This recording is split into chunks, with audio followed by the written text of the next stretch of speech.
ನವಯುಗ ಪ್ರತಿಷ್ಠಾಪನಾಚಾರ್ಯ ಗೌತಮ ಬುದ್ಧ ಪಾಪ ಪುಣ್ಯ ಕರ್ಮ ಜಾತಿ ಧರ್ಮ ಶ್ರೀಮಂತ ಬಡತನ ಲಿಂಗ ತಾರತಮ್ಯದ ಅಂಧಕಾರದಲ್ಲಿ ಮುಳುಗಿದ ವಿಶ್ವವನ್ನ ಸಮಸಮಾಜದ ಬೆಳಕೆಂಬ ಜ್ಞಾನದ ಕಡೆ ಕೊಂಡೊಯ್ಯುವ ನವಯುಗವನ್ನ ಪ್ರತಿಷ್ಠಾಪನೆ ಮಾಡಿದ ಚೇತನ ಗೌತಮ ಬುದ್ಧ ಎಂದು ದಲಿತ ಸಂಘರ್ಷ ಸಮಿತಿ ಕರ್ನಾಟಕ ರಾಜ್ಯ ಕಲಾಮಂಡಳಿ ಸಂಚಾಲಕ ಕಲಾವಿದ ಯಲ್ಲಪ್ಪ ತಿಳಿಸಿದರು. ಬಂಗಾರಪೇಟೆ ಪಟ್ಟಣದ ಅಂಬೇಡ್ಕರ್ ಭವನದಲ್ಲಿ ಆಯೋಜನೆ ಮಾಡಲಾಗಿದ್ದ ಬುದ್ಧ ಜಯಂತಿ ಕಾರ್ಯಕ್ರಮದಲ್ಲಿ ಭಾಗವಹಿಸಿ ಮಾತನಾಡಿದ ಅವರು, ನೇಪಾಳದ ಲುಂಬಿಣಿಯಲ್ಲಿ ರಾಜಕುಮಾರನಾಗಿ ಜನಿಸಿದ ಸಿದ್ಧಾರ್ಥ ತದನಂತರ ಮೋಕ್ಷ ಮಾರ್ಗವನ್ನ ಪಡೆಯಲು ಸುದೀರ್ಘ ತಪಸ್ಸನ್ನ ಮಾಡಿ ಬೋಧಿ ವೃಕ್ಷದ ನೆರಳಿನಲ್ಲಿ ಜ್ಞಾನೋದಯ ಪಡೆದು ಬುದ್ಧನಾಗಿ ಜಗತ್ತಿಗೆ ಬೆಳಕನ್ನ ಚೆಲ್ಲಿದನು ಅಂತ ಹೇಳಿದ್ರು. ದಮ್ಮ ಎಂದರೆ ಪದವಲ್ಲ, ಅದು ಪ್ರಕೃತಿಯ ನಿಯಮ ಮತ್ತು ತಾಯಿಯ ಮಮತೆಯ ಕರುಳಿದ್ದಂತೆ.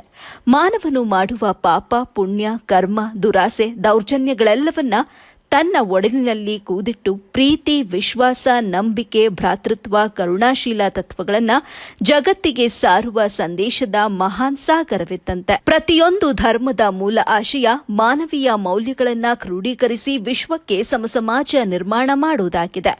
ವಿಪರ್ಯಾಸ ಅನಾದಿ ಕಾಲದಿಂದಲೂ ಧರ್ಮದ ನೈಜ ತತ್ವವನ್ನ ಮರೆತು ಅದರ ವಿರುದ್ಧ ದಿಕ್ಕಿನಲ್ಲಿ ಸಾಗಿ ಮಾನವ ಸಂಕುಲವನ್ನ ವಿನಾಶದತ್ತ ಕೊಂಡೊಯ್ಯುವ ಷಡ್ಯಂತ್ರ ರೂಪಿಸಿ ಅಶಾಂತಿ ಸೃಷ್ಟಿಸುತ್ತಿರುವುದು ಸಮಂಜಸವಲ್ಲ ಅಂತ ಹೇಳಿದ್ರು.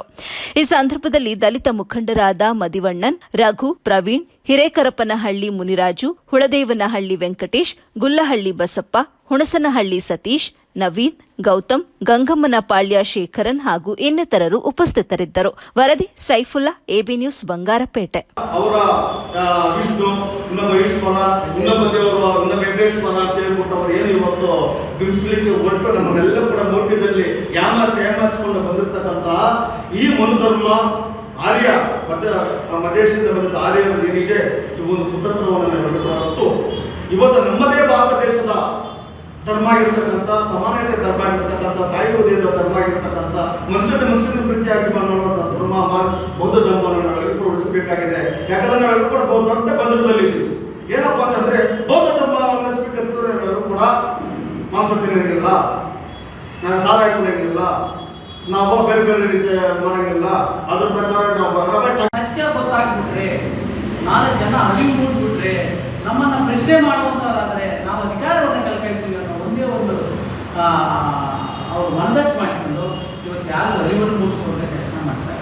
ಇವತ್ತು ಬಾಬಾ ಸಾಹೇಬ್ ಅಂಬೇಡ್ಕರ್ ಅವರು ತಿಳ್ಕೊಳ್ಳಿ, ಇಡೀ ವಿಶ್ವಕ್ಕೆ ಅವರು ಒಂದು ಶ್ರೇಷ್ಠ ನಾಯಕರಾಗಿದ್ದಾರೆ ಇವತ್ತಿನ ಇದರಲ್ಲಿ. ಅದನ್ನು ನಮ್ಮ ಭಾರತ ದೇಶದಲ್ಲಿ ಅವ್ರ ಶಿಲೆಯನ್ನಿಟ್ಟರೆ ಅವ್ರ ಶಿಲೆಯನ್ನು ಹೊಡಿತಾರೆ. ಅಂಥ ಪರಿಸ್ಥಿತಿ ಉದ್ಭವ ಆಗಿದ್ರು ಇವತ್ತಿನ ಏನು ಪೊಲೀಸ್ ಇಲಾಖೆ ಕಣ್ಮುಚ್ಕೊಂಡು ಕೊಡ್ತಿದೆ, ಅಲ್ಲಿನ ಆಡಳಿತ ವರ್ಗ ಕಣ್ಮುಚ್ಕೊಂಡು ಕೊಡ್ತಿದೆ. ಯಾಕೆ ಅಂದರೆ ಅವರನ್ನು ನಾವು ಯಾರು ಬಿಂಬಿಸ್ಬಾರ್ದು.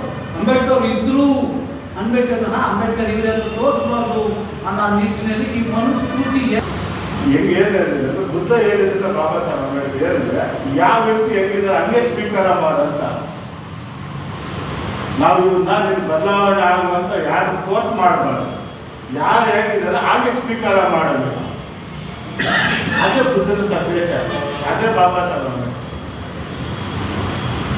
ಈಗಿನ ಒಂದು ಏನು ರಾಜಕೀಯ ವಯಸ್ಸಲ್ಲಿ ಬಾಬಾ ಸಾಹೇಬ್ ಅಂಬೇಡ್ಕರ್ ಅವರು ಎಲಿನೇಷನ್ ಆಫ್ ಕಾಸ್ಟ್ ಅಂತ ಒಂದು ಪುಸ್ತಕದಲ್ಲಿ ಬರ್ತದೆ. ನಮ್ಮಲ್ಲಿ